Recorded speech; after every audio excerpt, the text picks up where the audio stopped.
Kumlik, for while I have fingers to grasp a sword and eyes to see, your treacherous head is not safe on your shoulders, nor your... Thinkst thou I'd lead a life of jealousy to follow still the changes of the moon with fresh suspicions?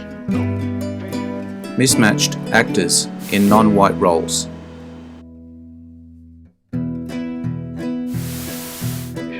No, they didn't. Yes, they did. Unfortunately, from time to time, cinema has been responsible for some inappropriate cringe. Using famous stars of the time seems to be enough reason to play a character not of their own culture or ethnicity. Some not so bad, others really cringeworthy, especially now. I doubt some of these actors would make the same decisions today. Let's have some fun today and enjoy some, let's say, humorous scenes from notable actors. If you enjoy this video, take a peek at my channel for more. The link's in the description. Let me know your thoughts in the comments. Don't forget to share with your friends. The more the merrier. Let's get into it.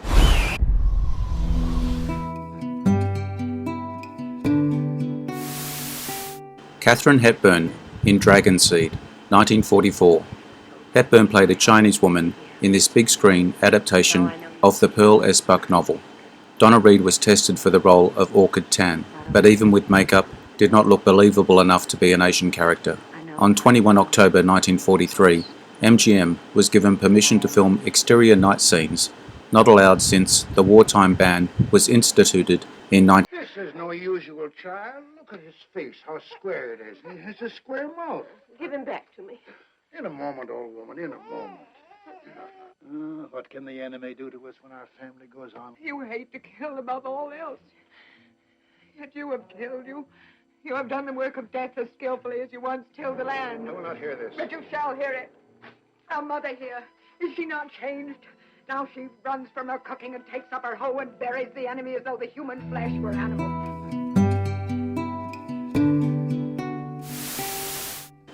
Marlon Brando in The Tea House of the August Moon, 1956. Brando starred as an Okinawan translator for the US Army in this comedy about the occupation of the island nation.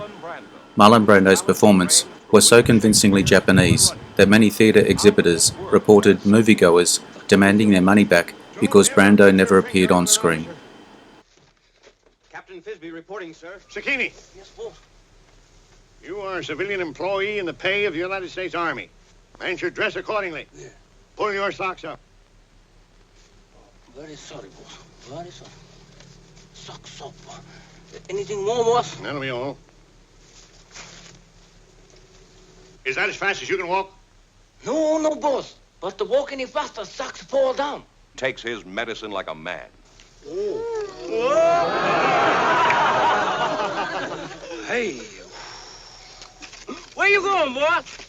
I'm about to form the Cooperative Brewing Company of Tobiki. Kraskisha gosh, she know her business. Good night, boss.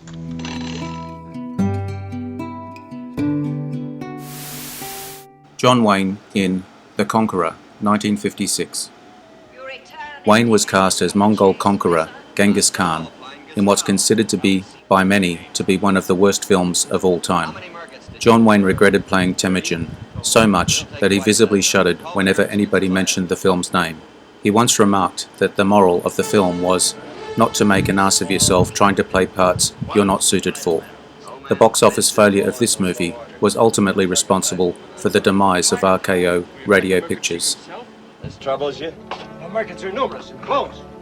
The Tartars are yet more numerous, and the woman I take from the Merkit's chief is a Tartar woman. This raid may reap us more grief than spoils, Temujin. True. Aye. Well, what says Jamoga? Aye, what's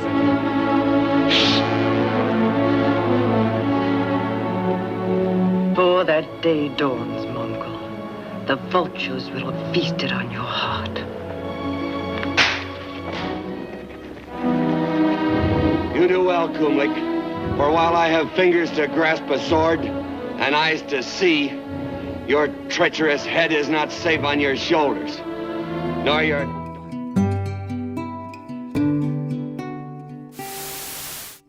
Charlton Heston in Touch of Evil, 1958. Heston starred as Ramon Miguel Vargas. in the 1958 crime film A Mexican Narcotics Officer.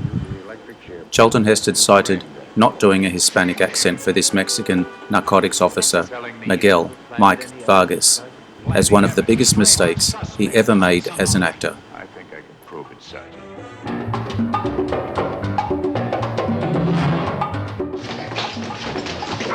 Where's my wife?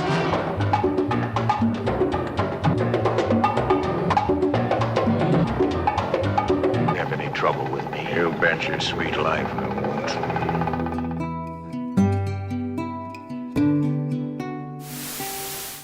Mickey Rooney in Breakfast at Tiffany's, 1961. More caricature than character. Rooney starred as the buck-toothed Japanese Mr. Yuniyoshi in the 1961 film, which has faced volumes of criticism since. Director Blake Edwards was lunching with Mickey Rooney at a posh Hollywood restaurant, where Rooney objected to how his salad was being tossed by the waiter, and proceeded to show the proper way to do it. Edwards thought Rooney's attention-getting routine was so funny that he wrote it into the movie. In a 2008 interview, Mickey Rooney said he was heartbroken about the criticism he received for his role. Blake Edwards wanted me to do it because he was a comedy director. They hired me to do this overboard, and we had fun doing it. We're in. Sometime. Anytime. Good night. Mr. Go Lightly. Hold the gun. Mr. Go Lightly. Once again, I must protest. If you don't stop with that phonograph right this minute, I'm going to go to the police department. Yeah. Well, that's more better.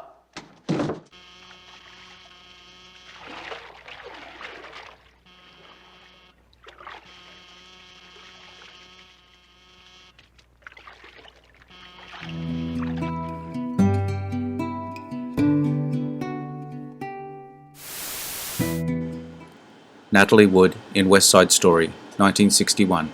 Wood plays a Puerto Rican teenager in the 1961 musical film, although she was Russian-American in real life. Throughout the movie, Natalie Wood wears a bracelet on her left wrist, not for any aesthetic reason, but because she had injured her wrist in the scene of The Green Promise, 1949, when she fell on the bridge that collapsed during the severe rainstorm, causing an unsightly bone protrusion on her wrist. She wore the bracelet to hide the injury. It became her trademark in all her movies.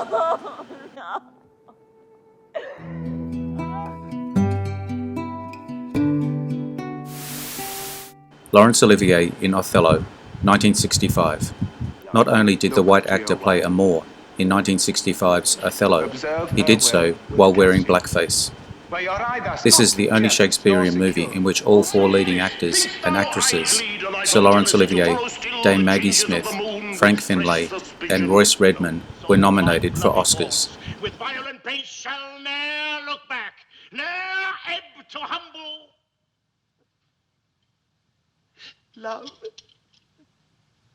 Still, that are capable and wide revenge, swallow them up.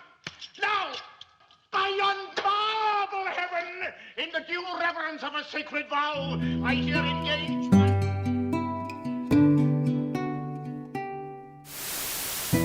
Elvis Presley in Stay Away Joe, 1968. The jailhouse rock singer played a Native American rodeo rider in the 1968 comedy Western. Although this was miscasting, many also criticized the film's use of stereotypes and offensive humor.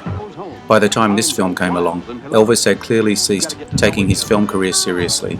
Entire sequences seemed to be little more than excuses for Presley to carouse with his real-life pals and ogle pretty girls. 65th highest-grossing film in the US of 1968.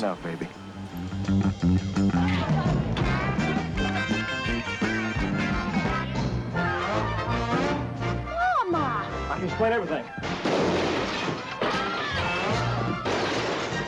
Excuse me, I'm sorry, I can't stay. Head for outhouse, Joe.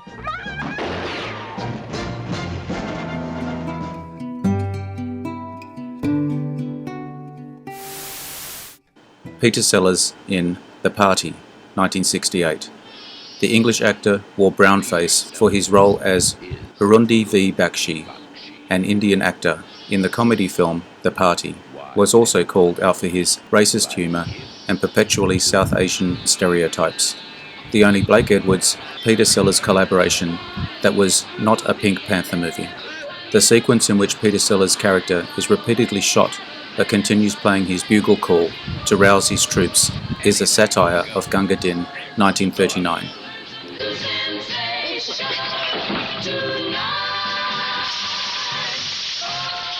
You're my sugar. I'm not your sugar.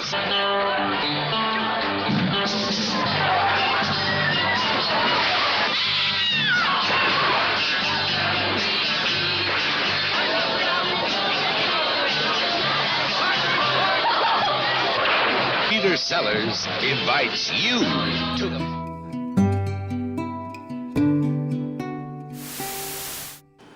Johnny Depp in Lone Ranger, 2013. Johnny Depp played a Native American in Disney's film, which sparked outrage among fans and critics, despite the actor's claim that his great-grandmother had mostly Cherokee blood.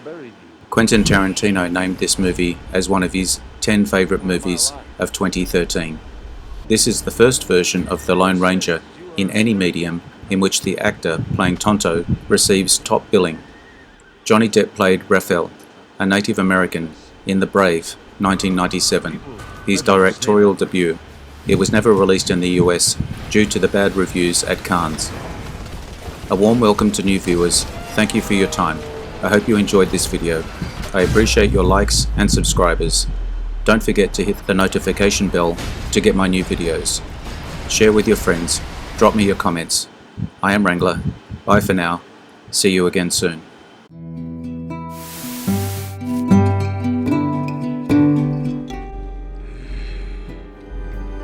Interesting facts about famous people.